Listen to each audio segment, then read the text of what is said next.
Oke, kita lanjutkan ya. Tadi kita sudah membahas tentang liabilitas jangka pendek. Sekarang kita akan membahas tentang liabilitas jangka panjang. Hutang atau liabilitas jangka panjang ini adalah liabilitas perusahaan kepada pihak ketiga yang harus dilunasi dalam waktu lebih dari 1 tahun. Jadi kalau liabilitas jangka pendek waktunya kurang dari 1 tahun, 12 bulan ya. Kalau hutang jangka panjang adalah pelunasannya harus lebih dari jangka waktu 1 tahun atau 1 periode akuntansi ya, mana yang lebih cepat.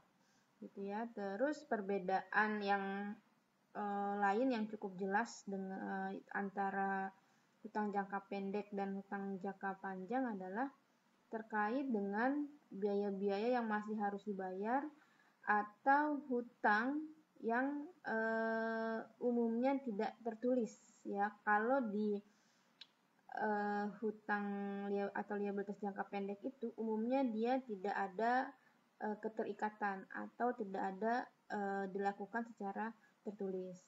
Kalau di hutang jangka panjang biasanya pengikat antara debitur dan kreditur itu dilakukan secara tertulis ya, umumnya ya. Tapi ada beberapa yang memang hutang jangka pendek itu menggunakan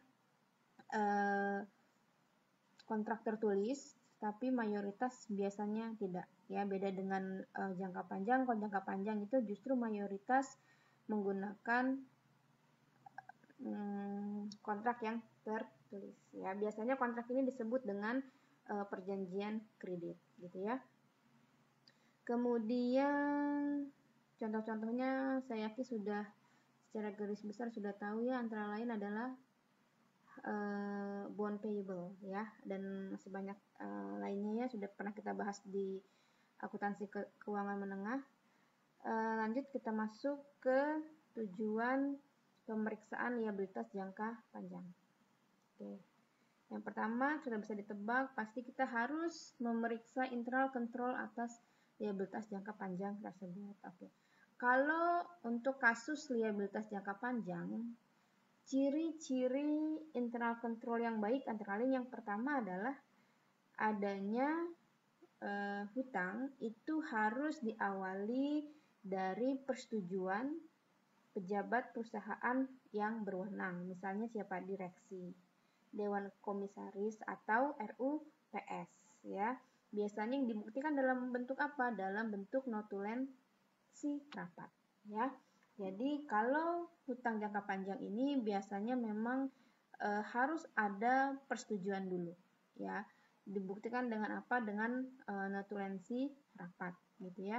Itu ciri-ciri yang pertama bahwa internal kontrolnya baik ya, yang pertama. Kemudian yang kedua adalah hutang jangka panjang ya, hutang jangka panjang perusahaan yang masih harus dibayar, yang hutangnya tersebut dalam bentuk mata uang asing. Biasanya ketika mereka sudah memiliki internal control yang baik, hutang tersebut akan di cover atau dibuatkan kontrak swap, yaitu kontrak untuk menghindari kerugian selisih kurs ya, untuk mencegah kerugian yang timbul jika terjadinya devaluasi gitu ya. Kemudian yang selanjutnya adanya otorisasi terkait dengan hutang jangka panjang gitu ya. Jadinya intinya itulah salah satu yang bisa menjadikan indikasi atau menjadikan auditor memiliki keyakinan lebih kepada suatu perusahaan terkait dengan hutang jangka panjangnya ya. Oke, kemudian mencatat kewajiban jangka panjang di neraca betul-betul kewajiban perusahaan dan telah diotorisasi. Jadi auditor memang harus meyakini bahwa seluruh kewajiban jangka panjang perusahaan sudah dicatat dan dilaporkan di neraca per tanggal neraca, dan jangan sampai ada yang belum tercatat atau unrecorded gitu ya.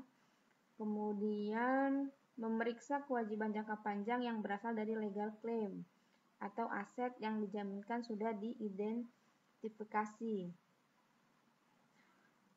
Kalau terkait dengan legal claim, biasanya kita harus melakukan penelusuran sampai ke dokumen catatan-catatan pendukungnya, misalkan perjanjiannya, ya kita lakukan vouching ke perjanjian dengan pihak ketiga, gitu ya, untuk meyakini bahwa hutang jangka panjang itu memang berasal dari legal claim atau aset yang dijaminkan, gitu ya.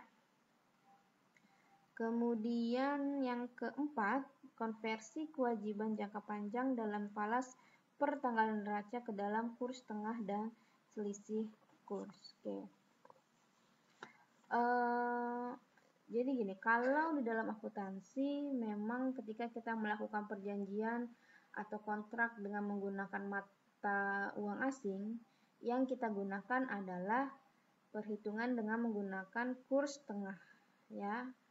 Jadi bukan menggunakan kurs jual ataupun kurs beli, tapi kita menggunakan kurs tengah. Nah, seorang auditor wajib melihat atau menelusuri bahwa konversi kewajiban jangka panjangnya itu memang sudah diperlakukan dengan benar, gitu, dengan standar yang berlaku. Dan kemudian apakah proses itu sudah dikerjakan sampai akhirnya dilaporkan ke laba rugi tahun berjalan. Seperti itu ya. Jadi harus dicocokkan antara catatannya dengan dokumennya sampai ke laporan laba ruginya. Oke. Kemudian memeriksa pencatatan biaya bunga dan hutang bunga serta amortisasi dari premium diskon per tanggal neraca. Ya, ini terkait dengan biaya bunga dan hutang bunga, ya. Jadi auditor harus menentukan apakah biaya bunga hutang jangka panjang yang tercatat pada tanggal neraca betul-betul telah terjadi. Apakah sudah dihitung secara akurat dan merupakan beban perusahaan. Apakah itu sudah dilakukan sesuai dengan standar yang ada, gitu ya. Terus kemudian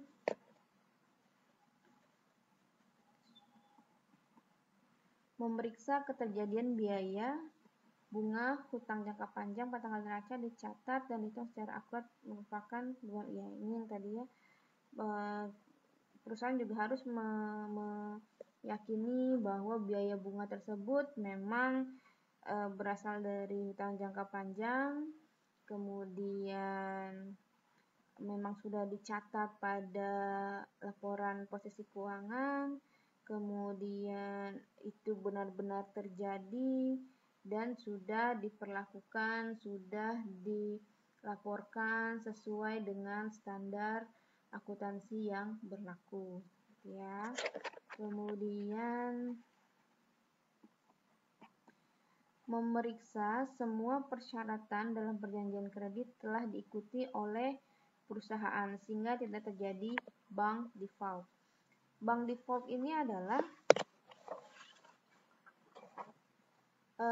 pelanggaran terhadap kriteria-kriteria tertentu yang tercantum dalam perjanjian kredit, ya. Tadi kan kalau hutang jangka panjang itu memang mayoritas ada perjanjian terikatnya. Nah, dalam perjanjian terikat itu ada klausul yang memang harus disepakati, yang harus dilakukan oleh perusahaan.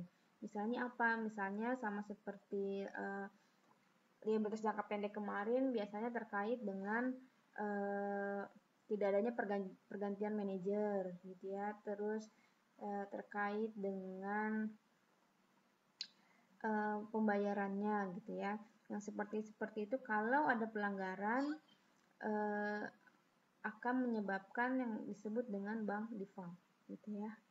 Jadi seorang auditor harus memeriksa seluruh persyaratan tersebut sesuai dengan perjanjian yang sudah mereka sepakati dengan pihak ketiga, bahwa itu semua sudah diikuti, itu semua sudah dilaksanakan oleh perusahaan.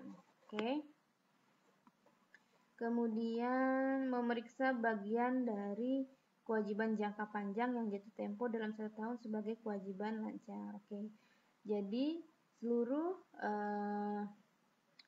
kewajiban jangka panjang yang umur jatuh temponya kurang dari 1 tahun, maka mereka akan secara otomatis diklasifikasikan sebagai hutang jangka pendek. Nah, ini yang harus menjadi perhatian auditor, bahwa jangan sampai ada hutang jangka pendek yang diakui sebagai hutang jangka panjang, gitu ya, atau hutang jangka panjang yang diakui sebagai hutang jangka pendek. Jadi semuanya sesuai dengan prosedur, semuanya sesuai dengan aturan yang berlaku, seperti itu.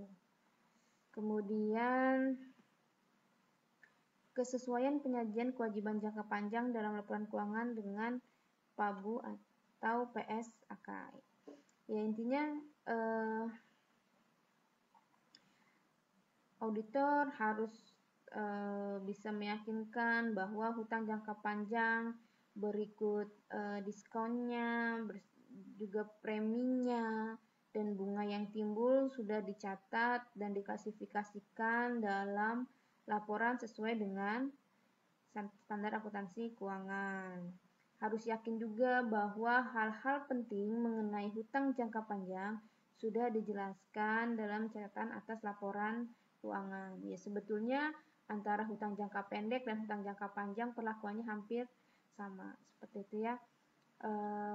Oke, untuk tujuan pemeriksaan liabilitas jangka panjang saya pikir cukup ya. Untuk yang lain-lainnya saya pikir ini bisa dicari lagi referensi yang lebih luas gitu ya, karena memang tidak hanya terpaku pada beberapa poin yang sudah saya jelaskan. Ini sebetulnya kalau kita lebih kaji lebih dalam lagi akan menjadi